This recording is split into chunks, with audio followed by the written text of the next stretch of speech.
বিসমিল্লাহির রহমানির রহিম। আসসালামু আলাইকুম। আজকে শুক্রবার, ব্লগ শুরু করলাম জুম্মার নামাজের পর থাকিয়া। নামাজ শেষ করিয়া আমি কোরআন শরীফ পড়াত বসলাম। ওই সময় আমার ফুয়াই আমার লাগে পারফিউম হঠাৎ গিফট লইয়া ইয়া করে হঠাৎ খুলিয়া দেখো, আমি খুলিয়া সেন্ট মারিয়া করিমটা খার কইরা একটা থুমার মাশাল্লাহ। পাচ্ছেন তোর কাছ থেকে ছোটো ছোটো জিনিস পাইলেও মনে হয় যে অমূল্য সম্পদ। আল্লাহ তেন নিয়ে খায়ার দান করোকা। আপনারা সবাই দোয়া করবো আমার বাচ্চেন তো লাগে। আর ব্লগ শুরু করছি, কিতা কিতা করি রান্না বাড়া এখনও শেষ করছি না, বাট প্রিপারেশন সবগুলো নিছি। লগে থাকবা, এনজয় করবা, ভালো লাগলে লাইক কমেন্ট করবা আর শেয়ার করবা। কেন একবারে কম মশলা দিয়ে আজকে গরুর মাংস রান্না করি,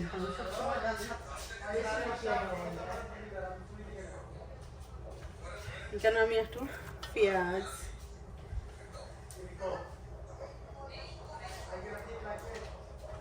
একবারে কম মশলা দিব।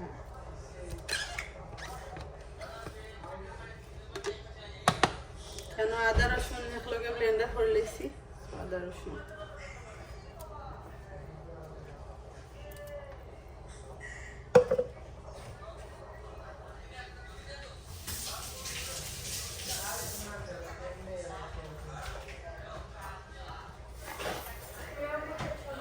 পরিমাণ মতো লবণ। আমি এটা সোফানিয়ার লাগে খালি আস্তা দেখা প্রাণ সব নষ্ট হয়ে যায়।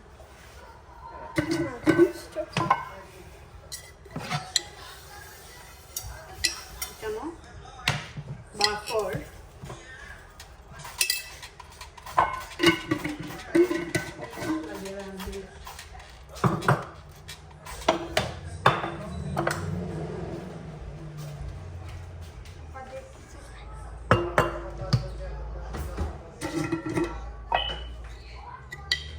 কেন লাল মরিচ পুরো চামচ দিয়ে আমি 1 চামচ আর আধা চামচ দিলাম।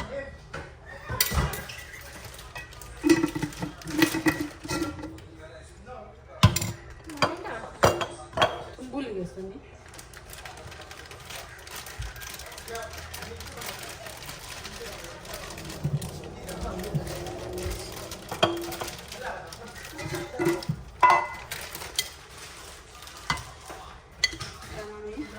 হলুদ পরিমাণ মতো,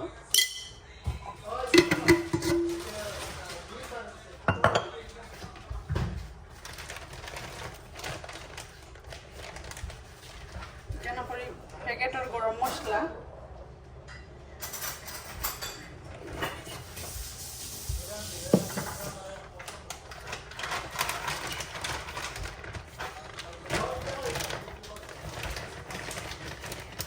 ফ্লেভারও লাগে একটু দালচিনি,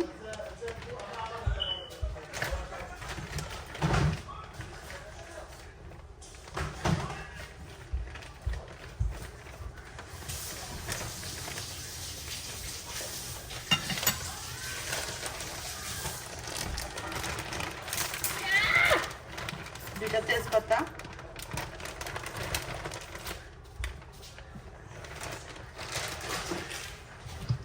পরিমাণ মতো একটু তেল,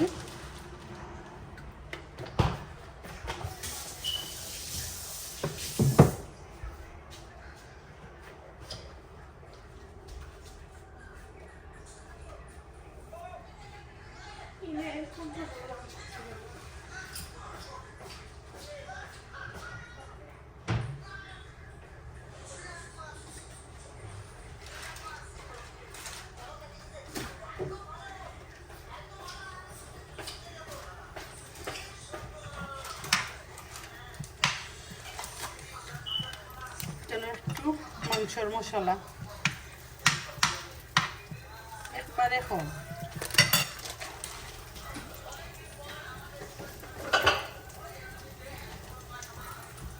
এখন আমি সবগুলো একলগে মাখাই নিই ম্যারিনেট করার লাগিয়া।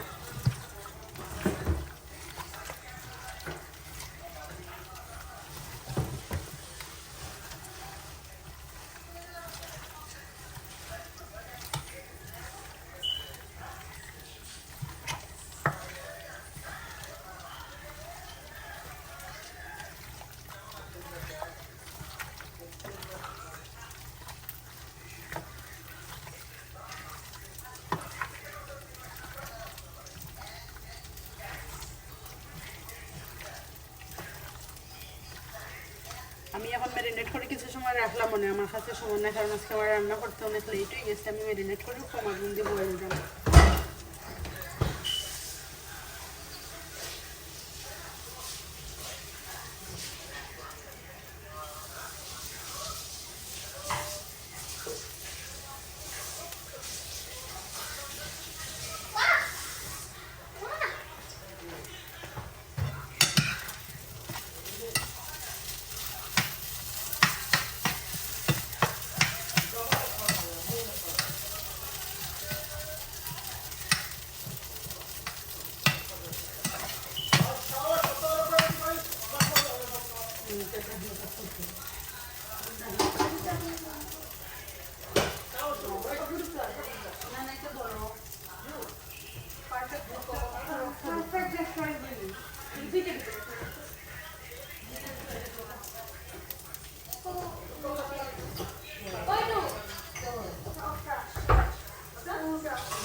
এখন ডাকনা দিয়ে ঘুরিয়া দিয়া অন্য ছানা পোনা করার প্রিপারেশন দিলাম। ছানা পোনাটা আরও মজাদার রেসিপি দিয়া শুরু করলাম, কারণ একদম কম মশলা কিনে খান মজা হয়, সব একবার ট্রাই করে দেখলাম। আর কেন ডিপ ফ্রাই ছাড়া নর্মাল ফ্রাই করা আবার একদম কম তেলে চিকেন নাগেটস আর ফ্রেঞ্চ ফ্রাই।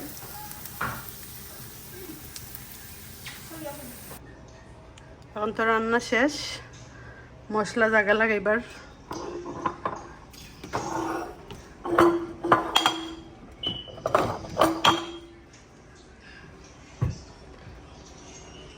মাংস কুসমি শেষ হয়ে গেছে, এখন জুল দিয়া জালো দিলাইছি ফাইনাল কুকর লাগিয়া। ওগুলো আমরা দুপুরের খানি, এখন শুক্রবারের খানি এখন রেডি, সব বইবা এখন টেবুল। দুপুরে খাবার শেষ করিয়া বিকালে 7:30 তখন একটু হাঁটা লাগি বাড়াইলাম। এই পার্কে একটু লেগে আমরা বাসার কাছেও।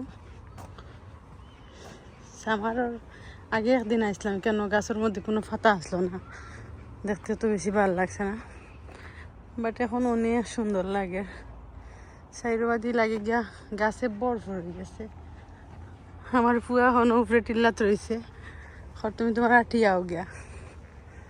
আমার না আটিয়া অনেকবার আমার অভিজ্ঞতা আছে, আমি একটু আটি, আমার লগে আপনারা থাকবা।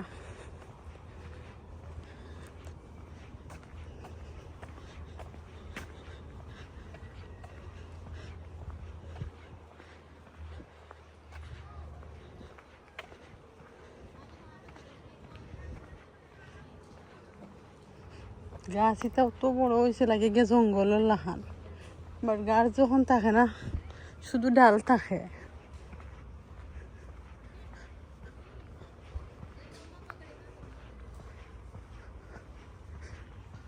খুব ভয়ঙ্কর জায়গায়, ডর করে গিয়ে বাদে আমি ভিতরে যাইতাম না একলা, কারণ আমার পুয়াই বাদে আইসো না।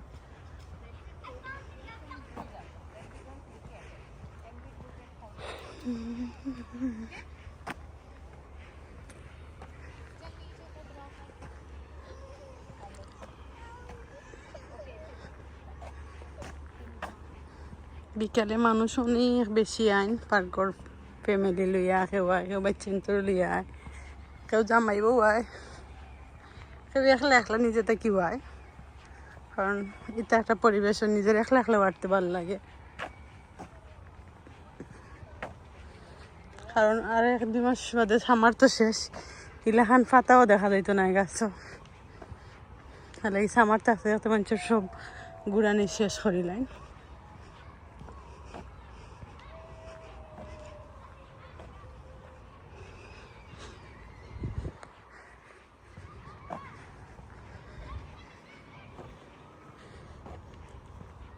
এটার গাছের পাতাও যে সুন্দর লাগে, প্রত্যেকটা গাছের পাতা যে সুন্দর সুন্দর।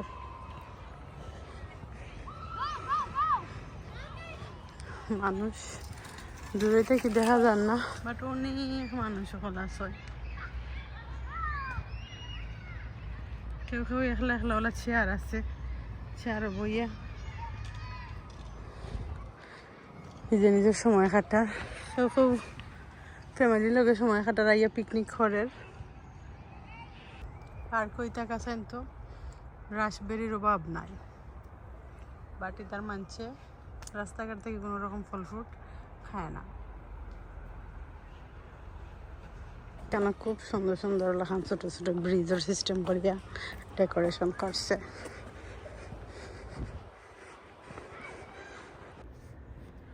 ইতাত পশু হলে মানুষের ডরাই না, কানাডাত পশু হলে সবসময় মানুষের যেখানে বসবাস ওখানেও তা হয়। আমি তার কত কাছে থাকি বইয়া ভিডিও করলাম, আমি এত দেখে ডরাই গেছি তার বইয়া কি আরামসে বইয়া ঘাস খার, চিন্তাও করেন না যেন তারা কেউ ধরতে আইব বলে। আমরা দেশে তৈলা উপায় না, পশু পাখি কিছু দেখে ধরা লাগে সব পাগল হয়ে যায়। বাট ইতাত ইতলা জরিমানা আছে, পশু ধরতে পারতে না। কেন মালিক ছাড়া অনেক হাঁস আছে, বাটিতে হাঁসও কেউ কোনোদিন মাত দিত না। এমনিতে তারা বাসি বাস্তা দিন পুকুরে রাইত পেলে ওখানে কোনো মনে করে তা হয়, পরে আবার বাদর দিন ওখানে সকালে পানিতে বাসা শুরু। পার্ক এখন 8টা শেষ, রেস্ট নেওয়া শেষ, তো এখন বাসার যাবার সময় হয়ে গেছে, সন্ধ্যা হয়ে গেছে প্রায় 9টা। আজকাল লাগে ভিডিও একটা আর লম্বা করতাম না, কারণ অনেক লম্বা হয়ে গেছে ভিডিও অলরেডি। ভালো থাকবা, আসসালামু আলাইকুম।